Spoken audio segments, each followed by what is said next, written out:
Sounds good, Justin. Normally we wait until Friday, but today, because of the holiday, we have a special version of the Bell Breakdown. Josh Bell joining us for some Thanksgiving movie releases that you can really enjoy with the family. I know growing up, it was a tradition for my family to go to the movies on Thanksgiving, so. Yeah, it's certainly still a tradition. I don't know if these releases are necessarily family movies. We had Frozen 2 out last week. It's still there. If you have kids, probably take them to see Frozen 2. Probably don't take them to see what we're about to talk about. That's fair enough. And actually, we have a treat for you guys because it's rare that Josh likes both of the movies that he is reviewing, but he's told me that he has some positive reviews for us on the way. So let's start with Knives Out. This is a kind of murder mystery and a star-studded cast, right? Yeah, there are so many famous faces in this cast. It is a murder mystery. It's a take on the Agatha Christie style, Sherlock Holmesy mystery. We've got Daniel Craig as this consulting detective with this kind of ridiculous southern foghorn leghorn-ish accent almost. He's very Hercule Poirot in this movie, and Christopher Plummer plays a murder mystery writer who has been killed, or has he? I mean, he's dead, but has he been murdered, or did he commit suicide? Sure.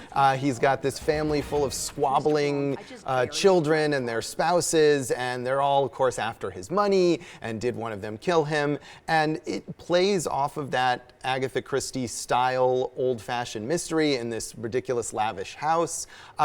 It's funny, definitely, but it's also very cleverly plotted. I mean, it's the kind of movie that you can watch and be surprised by the twists and turns, but you can also see how they were constructed, and I like that. There's plenty of movies with crazy plot twists where you look back and you think, that makes absolutely no sense. Yeah. But this movie is really well put together. The actors are clearly having a lot of fun with their characters, who are mostly terrible people, but that's what's entertaining about it. Jamie Lee Curtis, and Michael Shannon, Don Johnson, Chris Evans, Toni Collette, just a ton of recognizable stars in this movie. Rian Johnson is the writer and director who made the last Star Wars movie, as well as Brick, which was another kind of stylish mystery, was his first film that he made. So it's a pastiche, and it's a little self-consciously playing with those tropes, but I think it does it in a very entertaining way. And yeah, it's a lot of fun.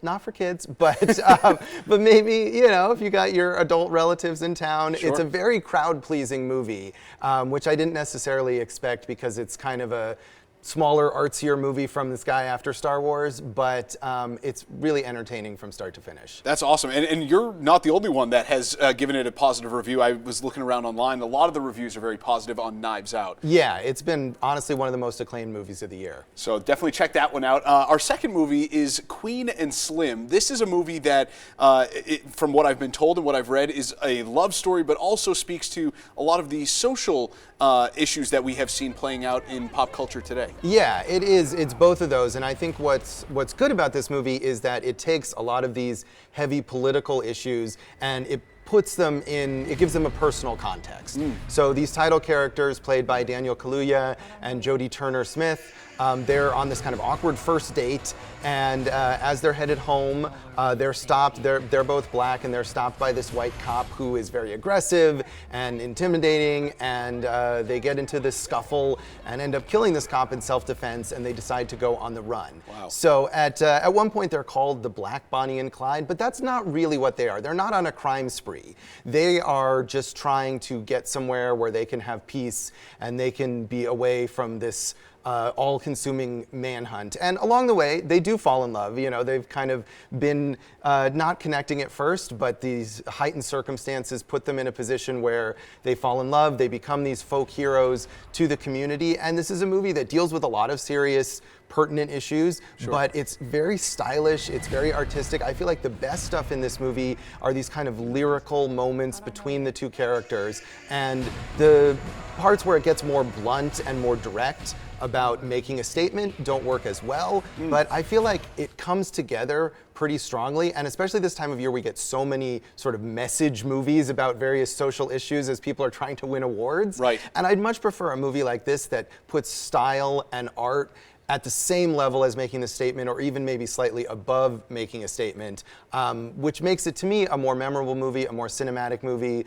Melina Matsoukas is the director who made Beyonce's Formation music video, as well as a lot of other TV and music videos. So a stylish film, again, not maybe a family film, but I appreciate its ambition. Both of these movies, I like that they're artistic visions from their creators. I got to play devil's advocate for just one quick second because our producer Danielle actually saw this, and she made a lot of the same points that you did, you know, that there's a strong love story and that there's also a narrative about police violence and some of the tension between the African-American community and police officers. But she thought that when they tried to mix those two, it didn't really mesh as well. But I know you got a different impression. Yeah, I mean, there are parts where it doesn't mesh quite as well as it could have. Sure. I feel like overall, it does put those things together in sort of the sense of the whole movie. There's a particular sequence towards the end that kind of cross-cuts between two of these aspects that really is awkward. Okay. But again, I feel like also just the ambition of it, rather than just saying, here's some facts, or here's some statistics, or here's a character who's going to become a mouthpiece for an issue, it does more than that. It builds this romance, and it thinks about the way that the visuals are put together. And I appreciate that, even if it doesn't always work, versus a movie that's kind of straightforward and boring. Especially when it's not a direct an effort to try and grab those awards like you mentioned. No, I mean, I think it might end up with something like that, Sure. but this isn't a movie that feels like it was designed for that, which is what we get a lot as we get in towards the end of the year here. Well, there you have it. Two rare positive reviews for Knives Out and Queen and Slim. That is the Bell Breakdown. Josh, thanks so much for being here. Thanks for having me. We'll be right back after the break.